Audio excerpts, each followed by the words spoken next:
আসসালামু আলাইকুম রহমতুল্লাহ বরকাত। Good evening. আমি ইথেশ মডেল বলছি।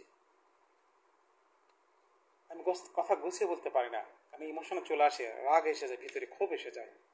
আমি গতকালকে বলেছিলাম যে বঙ্গবন্ধু শহীদ হওয়ার পর কেন লোকে মিষ্টি বিতরণ করলো, এর জবাব দেন। আর একটা বলছিলাম লোনের ব্যাপারে, সেটা হালকা একটু ক্লিয়ার বলি যে 40 বছরে আমাদের লোন হয়েছিল $30 বিলিয়ন। গত 15 বছরে তারা 15 বিলিয়ন, বেশি করলেন হ্যাঁ আরও 30 বিলিয়ন, তা 60 বিলিয়ন হতে পারত, কিন্তু তারা লোন করেছে 160 বিলিয়ন। আমাদের মোট লোন এখন দাঁড়ায় 190 বিলিয়ন, 5.5 গুণ বেশি করেছে।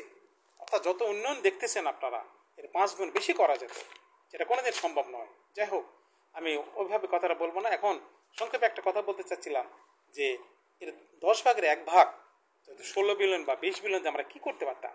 দেখেন, এই কম 10-20 বিলিয়ন দিয়ে আপনার 100টা রাফাল প্লেন করানো যেত। আর যে প্লেনটা ক্র্যাশ করছে পুরান ধুরান, জোড়া তালে দেয়, যার মূল আছে সবচেয়ে বড় একটা পশু হারামি আরেক সিদ্দিকি, সেই ওইরকম প্লেন অন্তত পক্ষে নতুন 500 প্লেন করা যেত, জেট প্লেন, ট্রেনিং প্লেন করা যেত, আর ফাইটার প্লেন করা যেত 200। এটা হিসাব করতে পারবেন আপনারা? এইসব লোককে ধরতে হবে। ডক্টর ইউনূসের কাম এই পশু তারেকে ধরে খুঁজে বের করা।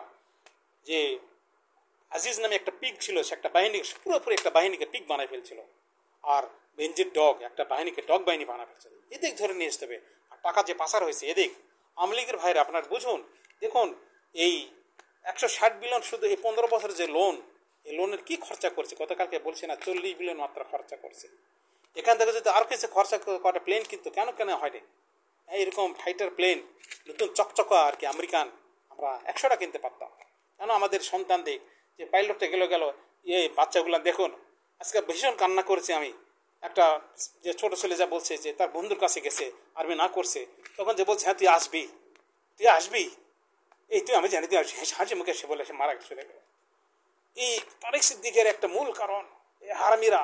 এদিকে আমরা ধরুন আওয়ামী লীগ ভাইদের বলবো, ভাই দেশটাকে তছনছ করে ফেলে দিচ্ছে এরা সবাই মিলে।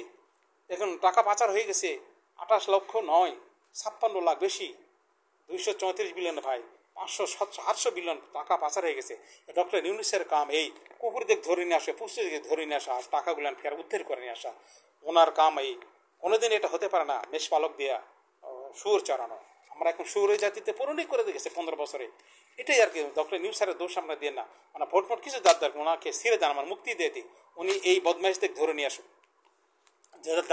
যাদের কারণে আমাদের এই ক্ষতি, জাতি এবং প্রজন্ম সব শেষ হয়ে গেছে, এই বদমাইশদের ধরে নিয়ে আসতে হবে। আজকে এই পর্যন্ত রাখি। আল্লাহ হাফেজ।